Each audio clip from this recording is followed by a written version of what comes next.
Welcome to the Witty CFB podcast. This is your host Rob Sheply here, and on today's episode, we will be discussing UAB's efforts to start a players association. Yeah, for those who haven't heard, UAB Football, obviously coached by Trent Dilfer, is starting a players association. Now, when I first read this, my initial thought was I think it's obviously kind of this direction that college football is going in general.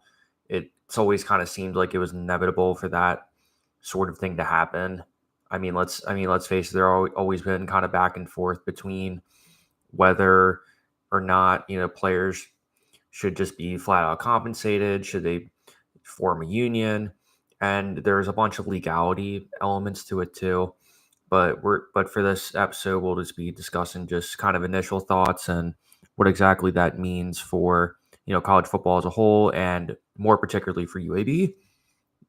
Yeah, and for those who don't know too, it's actually Trent Dilfer is the one who brought this up too. Which for anyone who isn't too familiar with Trent Dilfer and kind of how he works and everything, I highly suggest checking out Adam Brentman's channel. He did an extensive interview with Trent Dilfer. He sat down with Jacob Zeno. And also they toured UAB's $20 million new football facility.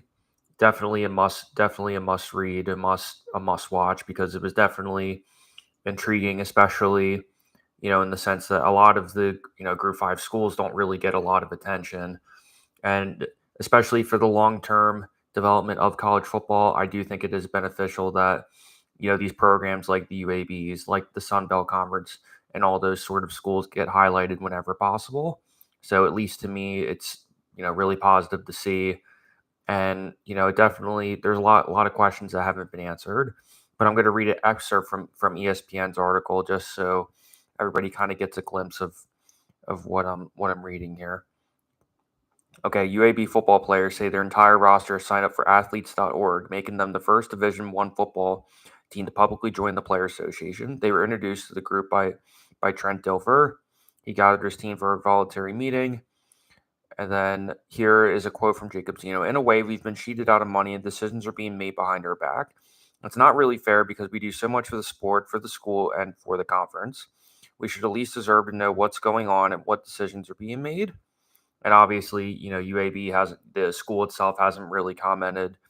And there's, it's unprecedented too. There is going to be a lot of, sort of back and forth in terms of what's best, because it's kind of, nobody's really kind of stepping up to the plate and saying, okay, this is what we think is really best for college football, or this is what we should do, this is what we shouldn't do, et cetera, et cetera. So, obviously the NCAA, is kind of pushing for more of like a professional, sort of business model. Whereas, the players in this case are obviously kind of wanted to be treated more of like an employee. And, there's a couple general thoughts that, at least to me, my general thought is at least to me, if I was a player, I don't know why I'd want to be employed by the school. That's kind of my first logical thought is, if I'm a player at UAB, and let's just say categorically 99% of players are not going to the NFL at all, right?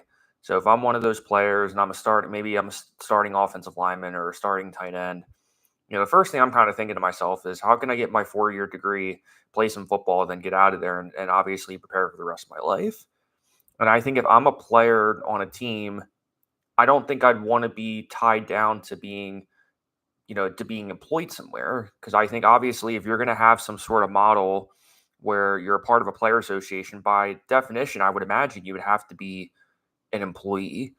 And obviously what makes it more difficult too is, all the conferences are all in different states. Would you be an employee of the school? Would you be an employee of the conference? Are you an employee of the NCAA? See, all of those sort of factors are all kind of mingled together. And obviously, I don't really have a good answer for in terms of which you would do. But my initial reaction, I don't know why you'd want to be an employee. It's just, to me, that doesn't make too much sense. I'm kind of more of the mindset that they should just all kind of make a percentage of the revenue that UAB brings in, for example, because I definitely agree that to to an extent, UAB, some of the players, yeah, I guess you can sort of suppose that they're getting cheated. But as somebody who went to college and graduated college and all that stuff too, it's not like they're getting absolutely nothing. I mean, in theory, if you are responsible and you go to school and you do all that stuff, you should at the very least walk out of there with a college degree, walk off to the sunset, find a great job, and quite frankly, have some of the best years of your life being a college football player. What's it not to like? Obviously, I'm a little bit, I guess my perspective, I didn't go to school with college football, so maybe I'm a little bit skewed, but that's just kind of the general sort of logic, especially for, I'm just speaking broadly towards 99% of college football players. I'm not necessarily talking about the Arch Mannings of the world, the Shadir Sanders, any of those dudes. So as I scroll down here, I'm going to read a couple other parts too. So, obviously, too, according to the article here, it's going to be about 12 to 15 months before they're really, before the dust kind of settles and you really kind of see more of a core, actual plan in terms of what's going to happen with UAB football with some of the players. 'Cause I'm imagining I wouldn't be surprised if, by the time, college football season really starts, that maybe we do see some other Group 5 schools kind of jump on the wagon and maybe try to do it, maybe try to all come together in a sense and see what they can do.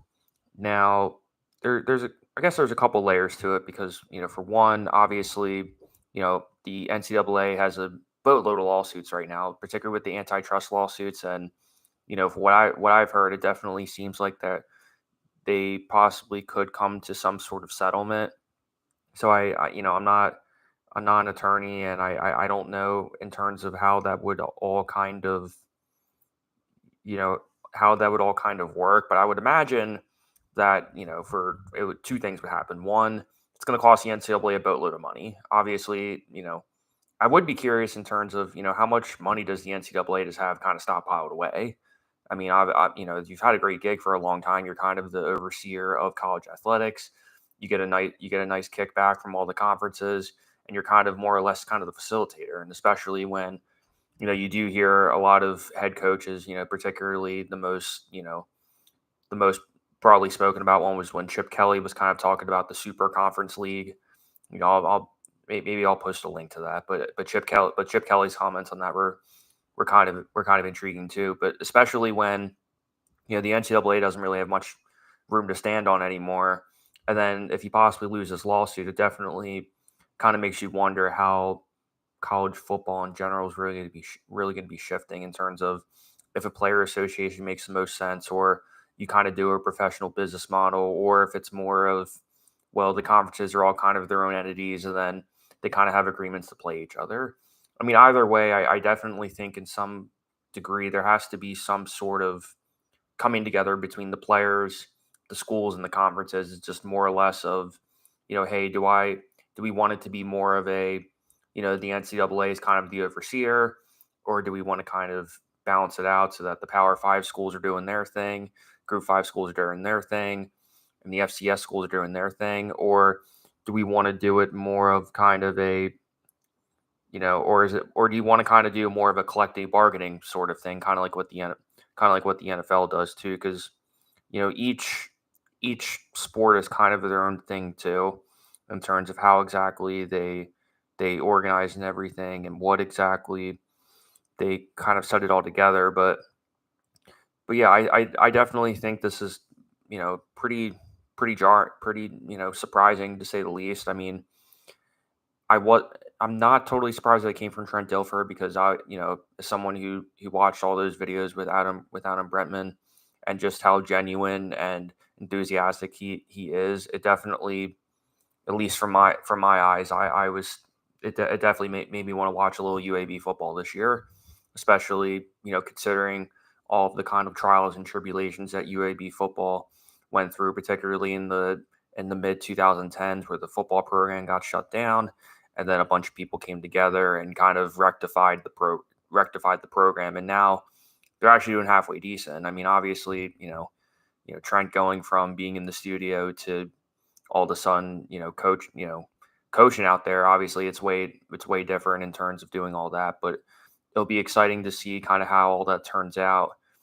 and obviously drop a comment if you want to discuss it further. But I definitely think this is kind of this is at some point going to become kind of the catalyst, or sort of the bowling ball, so to speak, of the conversation. I think as we continue to see more and more kind of player association conversations, and we see more about the NCAA lawsuit, the more these conversations are going to come up. It's just a matter of when these conversations happen, because it's definitely at the point where it's going to become a tipping point in terms of how much longer can they really kind of just keep this up. So yeah, we'll see what happens, and we'll go from there. So thanks for tuning in.